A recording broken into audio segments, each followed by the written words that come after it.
गुलाबको फुलले घेरिएको सानो बगैँचा, 4-5 वटा परेवा मेरै छेउमा बदामको कोसासँग खेल्दैछन्। यही भएको एउटा ठुलो बरको बोटमाथि भङ्गेराहरू एकअर्काको कुरा काट्दैछन् अनि म चाहिँ घाँसमा पल्टी कसेर हातमा 10 रुपियाँ जाने कलम समाती अफिसको डेई बुकमा यो कथा लेख्दैछु। कथा वाचनमा धेरै अनुभवी नभएको हुनाले सायद यो कथा उत्तीर्ण हुने छैन। प्रयास नगरी हार मान्नु भनेको कायरता हो भन्ने वाक्यांश सानोमा पढेको हुनाले सानो प्रयास गर्दैछु। कथा सुरु गरौँ त्यो पलदेखि जुन पलमा जीवनमा पहिलोपल्ट मेरो आत्मविश्वासमा आश्चर्यवाचक चिन्ह लागेको थियो। शुक्रबार साँझ म थाकेर घर पुगे। ढोका खोलेर भित्र पस्न साथ जुत्ता राख्ने ठाउँमा जुत्ता र केही स्यान्डलहरूको भिड जम्मा थियो। मनमनै पाहुनाहरू आउनु भएको होला सोचेर आफ्नो जुत्तालाई त्यही भिडमा छोडेर लिभिङ रुमतिर लागे। सेनिटाइजर ढोका बाहिर थियो। म सेनिटाइजर टिप्न लागेको थिएँ। लिभिङ रुमबाट ठुलो ठुलो स्वरमा आवाजहरू गुन्जिरहेका थिए। मलाई डर लाग्न थाल्यो। कतै केही नकारात्मक विषयमा त चर्काचर्की भइरहेको होइन भित्र। सेनिटाइजर हातमा मिच्दै सोचमा डुबिरहेको थिएँ। एक्कासी मेरो आमाको हाँसो सुने र हाँसोमा हाँसो थप्दै 2-4 वटा हाँसो अझै जोडिए। म ढुक्क भएँ। चर्काचर्की चाहिँ परेको रहेन रहेछ। मैले ढोका खोलेँ। ढोका खोल्न साथ नयाँ नयाँ अनुहार आँखा अघि पाएँ। मम्मीले ठुलो स्वरमा भन्नुभयो, ल निसो पनि आएछ, तेरै कुरा गर्दै थियौँ, ठ्याक्क आइपुगिस्। म अकमकिएको मुस्कान दिँदै सबैलाई पालो पालो नमस्ते आधारको साथ बाँडे। मम्मीको छेउमा बस्नु भएको 2जना दिदीहरू कानमा खुसु खुसु खै के कुरा गर्न थाल्नुभयो। म त्यही छेउको मुडामा बसेर बस्न साथ त्यही 2जना दिदी मध्ये एउटाले सोध्नुभयो, निश्चलजी हजुरको दाँत के भएको नि? म हल्का लज्जित भई जवाब दिनलाई तयार भएको थिएँ। त्यत्तिकैमा अर्को दिदीले प्रश्न गर्नुभयो, अनि निश्चलजी अगाडिको कपाल त सबै झरेछ, के भएर होला? मैले जवाब दिन आवश्यक मानेन किनकि उहाँले सोधेको प्रश्नमा अनावश्यक ठट्टा मजाक जोडिएको थियो। अनावश्यक ठट्टा मजाकमा केही शब्द फर्काउनु भनेको आफ्नो बेइज्जत आफै गराउनु। एकछिनमा मम्मीले मेरो सबैसँग नाता खुलाउनु भयो र भन्नुभयो, उहाँहरू छोरीको हात हाम्रो घरमा दिने भनेर आउनु भएको हो। म रातो निलो भई मेरो हत्केला चिसो भएको महसुस हुन थाल्यो। ओठ पनि सुकेको झैँ भयो। त्यत्तिकैमा मेरो मामुले त्यो 2जना दिदीसँग नाता खुलाउनु भयो। उहाँ 2जना चाहिँ तेरो हुनेवाला श्रीमती, हाम्रो घरको बुहारीको दिदी। म मौन थिएँ। कस्तो खालको प्रतिक्रिया, कतिखेर, कसलाई दिउँ केही सोच्न सकेको थिएन। ए हजुर हजुर भन्दै नचाही मुस्कान दिँदै बसी। त्यही बीच मम्मीले, ल फोटो हेर, उसको नाम निवेदिता हो। मलाई नौलो किसिमको लाज लाग्यो। जीवनमा कहिले लाज नमानेको, अरूलाई लजाउनु हुन्न, निर्धक्क हुनुपर्छ सिकाउने मान्छे म आफै तल पर्दै थिएँ। फोटो उठाम कि नउठाम, के गरौँ कसो गरौँ हुन थाले। धन्न त्यही 2जना दिदी मध्येको एकजना दिदीले, होइन कहाँ हामी सबैको अगाडि हेर्नुहुन्छ त उहाँले? मलाई राहत महसुस भयो। मैले मुसुक्क हाँस्दै भने, म पछि हेर्छु नि है। निवेदिताजीको मम्मीले कुरा थप्नु भयो, अब एकचोटि बाबु र हाम्रो छोरीको भेट गराउनु पर्ने भयो। सँगसँगै उहाँको बाबाले कुरा थप्दै, हाम्रो छोरीले पनि बाबुको फोटो हेर्नु भएको छैन, के हो दुइटैको ग्रह चाहिँ मिलेको जस्तो छ नि।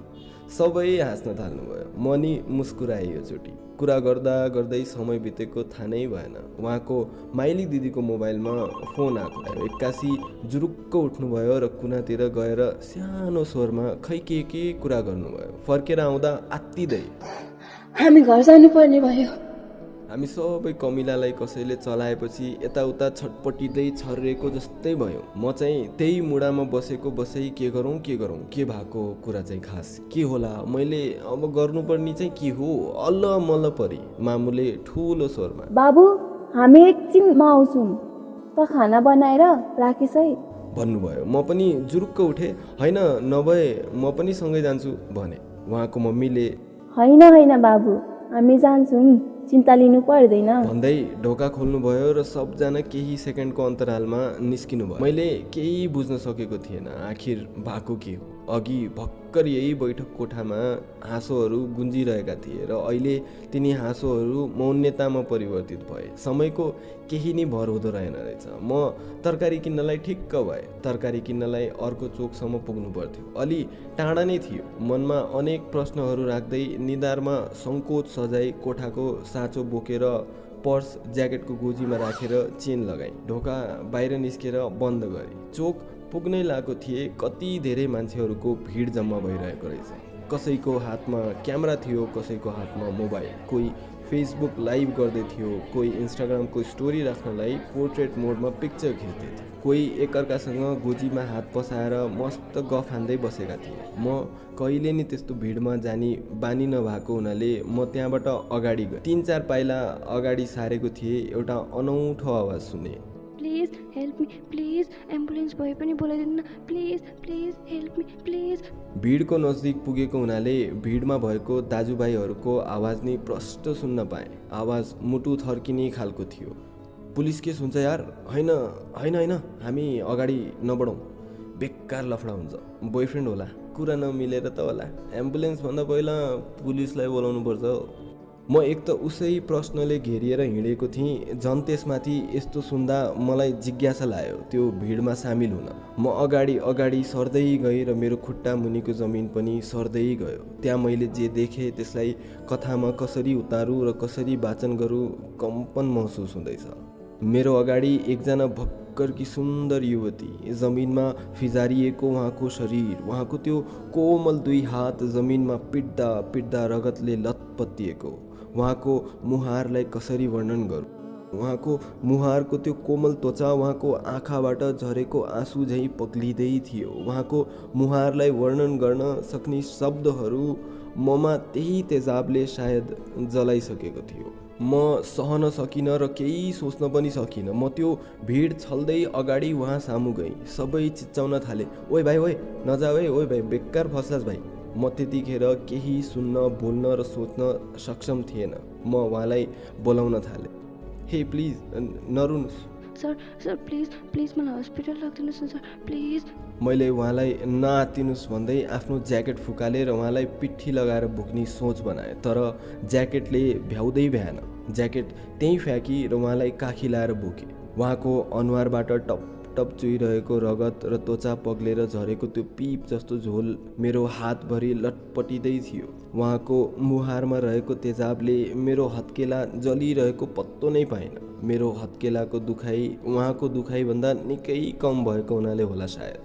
भिड भिडियो बनाउन र इन्स्टा स्टोरी पोस्ट गर्नमा व्यस्त थियो। युट्युब मिडिया चलाउने केही साथीहरू डलर आउने भयो भन्दै मक्ख थिए र केही मलाई गाली गर्नमा, कोस्नमा, मलाई त यसको को होस् र पुलिसले तँलाई समात्छ भन्नमा व्यस्त थिए।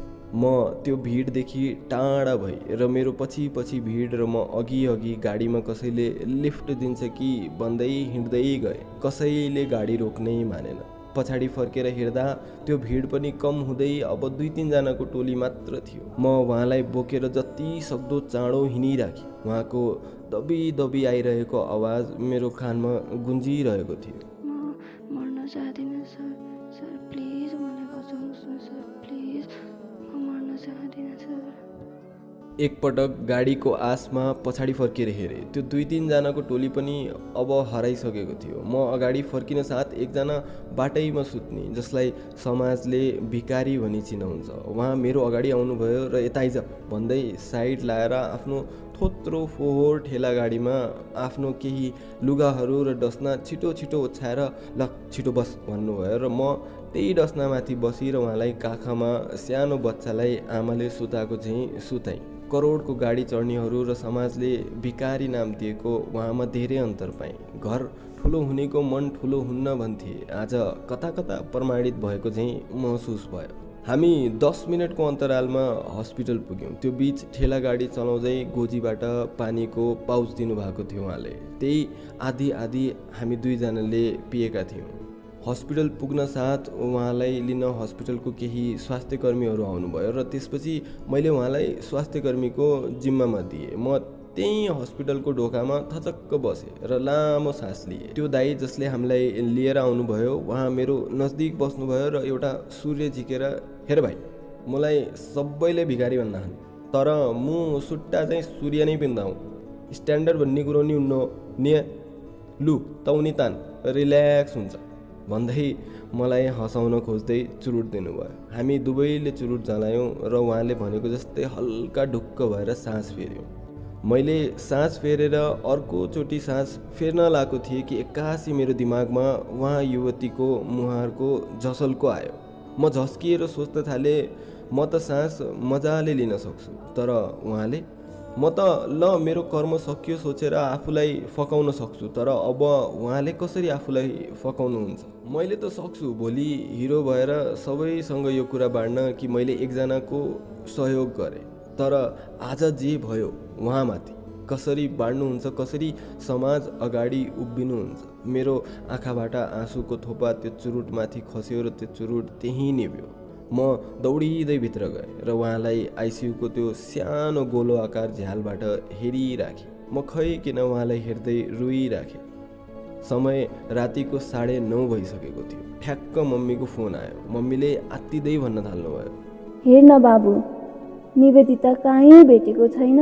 खासमा हामी त्यहाँबाट निस्केको निवेदिताको एक्सिडेन्ट भयो भनेर हो। तँलाई नभनेको त आत्तिन्छस् भनेर। न फोन लाग्छ न घर आएको छ। म बेहोस भई उहाँको आवाज मात्र सुनिरहेको थिएँ। मैले अन्तिममा एक जवाब मात्र फर्काएँ, म छिटै फर्किन्छु। एकजना नर्स आएर मलाई, एक्सक्युज मी सर, हजुर उठ्नुहोस् त। म आत्तिँदै, हजुर हजुर नर्स भन्नुहोस् न, उहाँलाई अहिले कस्तो छ? नर्सले जवाब दिनुभयो, अहिले त केही भन्न सकिँदैन। यो उहाँको पर्सबाट भेटेको नागरिकताले हामीले फर्मालिटी फर्म भरिसकेको छौँ, अनि उहाँको बाँकी सामान राखिदिनु होला। तपाईँले काउन्टरमा गएर साइन गरिदिनुहोस् न है।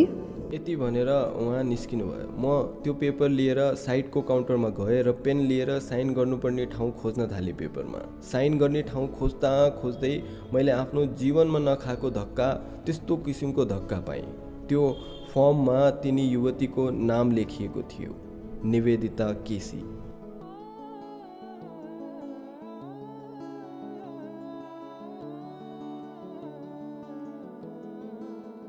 म निधारमा हात राख्दै आफ्नो कपाल सुमसुमाउन थाली। निधारभरि पसिना आएको थियो। काउन्टरमा बसेको दिदीले खै के भन्दै हुनुहुन्थ्यो, मैले केही सुन्नै सकेको थिएन। मैले हतपत उहाँको ब्याग छाम्ने निर्णय गरेँ र उहाँको मोबाइल भेटेँ। त्यो मोबाइलमा उहाँको बुवा र मुवाको तस्बिर लक स्क्रिनमा थियो। बुवा र मुवा त्यही नयाँ अनुहार जुन मैले मेरो घरमा देखेको थिएँ। उहाँ त्यही निवेदिता हुनुहुँदो रहेछ।